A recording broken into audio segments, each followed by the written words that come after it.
అవినాష్, చెప్పుమా. దగ్గరలో ఉన్న మెడ్ప్లస్ కు వెళ్ళి మెడ్ప్లస్ బ్రాండ్ మెడిసిన్స్ అని అడిగి కొనుక్కునరా. అక్కడ 50 to 80% తగ్గింపుకు వస్తుంది. మీరు తీసుకునే అదే మందులు, అదే నాణ్యమైన మందులు, కానీ సగం ధరకే. రామాయణాన్ని ఉర్దూలో రాయడమే కాదు, పఠించడం కూడా జరిగితే ఎంత అద్భుతంగా ఉంటుంది. అందులో ఈరోజు రాముని చుట్టూ అనేక రకాల రాజకీయాలు జరుగుతున్న సమయంలో, మతాల మధ్య విద్వేషాలు రగులుతున్న సమయంలో, మర్యాద పురుషోత్తముడైనటువంటి శ్రీరామచంద్రుడు అందరివాడు.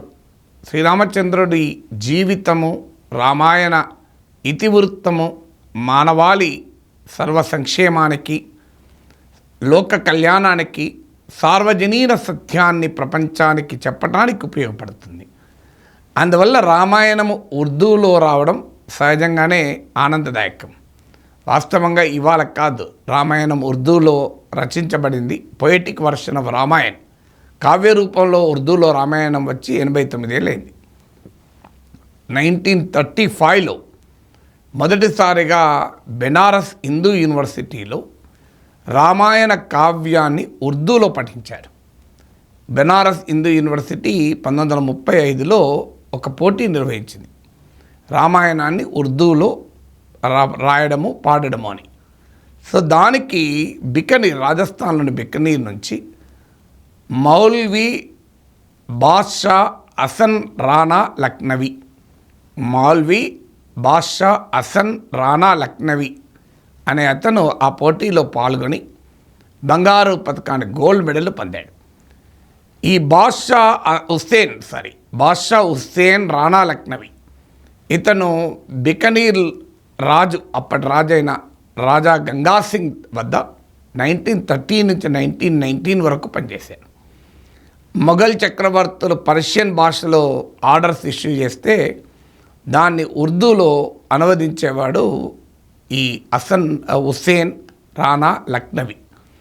సో అందువల్ల ఎప్పుడైతే ఈ బెనారస్ హిందూ విశ్వవిద్యాలయం తులసీదాస్ యానివర్సరీ సందర్భంగా, రామచరితమానస్ రచించిన సంత్ తులసీదాస్ యానివర్సరీ సందర్భంగా ఈ పోటీ నిర్వహిస్తే ఆయన ఆ పోటీలో పాల్గొని గోల్డ్ మెడల్ పొందాడు. దీంతో రాజా గంగా సింగ్ అప్పటి నుంచి బికనీర్లో దీపావళి సందర్భంగా ఉర్దూ రామాయణాన్ని బహిరంగంగా పఠించేటువంటి కార్యక్రమాన్ని చేపట్టారు. తాజాగా ఇప్పుడు మళ్ళీ కూడా దీపావళి వచ్చింది కనుక దీపావళి సందర్భంగా ఆ ఉర్దూ రామాయణ కావ్యాన్ని బికనీర్లో పఠించారు. వాస్తవంగా ఇప్పుడు నెక్స్ట్ ఇయర్కి ఇది ఢిల్లీలోనే పఠించాలి అని నిర్ణయించుకున్నారు. మళ్ళీ దీపావళి వచ్చింది కనుక ఆ సందర్భంగా రాజస్థాన్లోని బికనీర్లో రామాయణ కావ్యాన్ని ఉర్దూలో పఠించే కార్యక్రమాన్ని నిర్వహించారు. ఈసారి జియావుల్ హసన్ కాద్రీ అనే ఉర్దూ పండితుడు మరో 2 ఉర్దూ పండితులతో కలిసి రామాయణ ఉర్దూ కావ్యాన్ని పఠించారు. थोड़े दिन में जंग के भी साजो सामा हो गए, पूरी जंग को 6 लाइन में इन्होंने कंप्लीट कर दिया। थोड़े दिन में जंग के भी साजो सामा हो गए, खून से रंगीन सबको बियाबा हो गए, ये भी कुछ जख्मी हुए कुछ वो भी बेजा हो गए। लेकिन पूरी मंजिल करती है, ये भी कुछ जख्मी हुए कुछ वो भी बेजा हो गए, कब्जे रावण के सब आसार अब नुमाया हो गए। देखने को जाहिरा हनुमान जी की चल गई, देखने को जाहिरा हनुमान जी की चल गई, वरना सीता की ये आए थी कि लंका जल गई, वरना सीता की ये आए थी कि लंका जल गई। उस जगह हो जान की भी जिस जगह रघुनाथ हो, उस जगह हो जान की भी जिस जगह रघुनाथ हो। और जब इजाजत मिल गई खोए हुए आए हास, फिर तो रुखसत के लिए मिलने गई एक के पास, अपनी हर चीज पर डाली नजर, दूधो यास, मिर्ग छाला दे दिया और घेरवा पहना लिबास, आसमां बेरी बना पृथ्वी भी दुश्मन बन गई। मार डाले जिस कदर थे राक्षस, खाना खराब रामचंद्र जी ने पाया फातह लंका खिताब। लंका के विजेता रामचंद्र जी ने पाया फातह लंका खिताब। अलगरज 14 बरस के बाद सारा काफिला काम सारे कर चुका और राजधानी को चला। अपने अपने फर्ज को हर एक ने पूरा किया, हो गया बनवास के सब आफतों का खात्मा। रास्तबाजी जांफुशानी की कहानी बन गई, फिर नए सिर से अयोध्या राजधानी बन गई। ये अखलाकी फसाना खास तुलसीदास का। अब राणा साहब कह रहे हैं, रामचंद्र मानस अपने अच्छे दे रहे हैं, ये है अखलाकी नैतिक कहानी। ये अखलाकी फसाना खास तुलसीदास का, ये नमूना है गुसाई के लतीफ एहसास का। कोई मंजर है खुशी का, कोई मजमून यास का, एक गुलदस्ता है जिसमें गुल है हर खूबास। क्या एक गुलदस्ता है जिसमें हर गुल है खूबास का। राक्षस खाना खराब मार डाले जिस कदर थे राक्षस, खाना खराब रामचंद्र जी ने पाया फातह लंका खिताब। लंका के विजेता रामचंद्र जी ने पाया फातह लंका खिताब।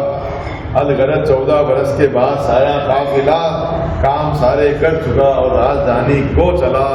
अपने अपने फर्ज को हर एक ने पूरा किया, हो गया बनवास के सब आफतों का खात्मा।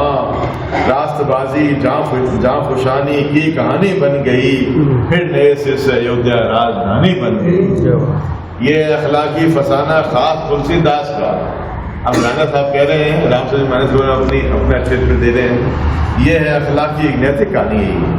ये अखलाकी फसाना खास तुलसीदास का, ये नमूना है गुसाई के लतीफ एहसास का।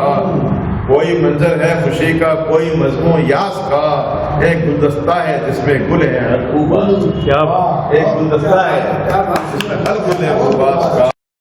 किस कदर पुरलुत्फ है अंदाज तुलसीदास का, ये नमूना है गुसाई के लतीफ एहसास का।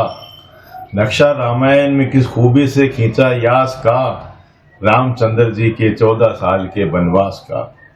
ताजपोशी की खुशी में क़यामत हो गई, कैकेयी को रामचंद्र जी से अदावत हो गई। सुबह होते होते घर घर इसका चर्चा हो गया, जिसने ये किस्सा सुना उसको अचंबा हो गया।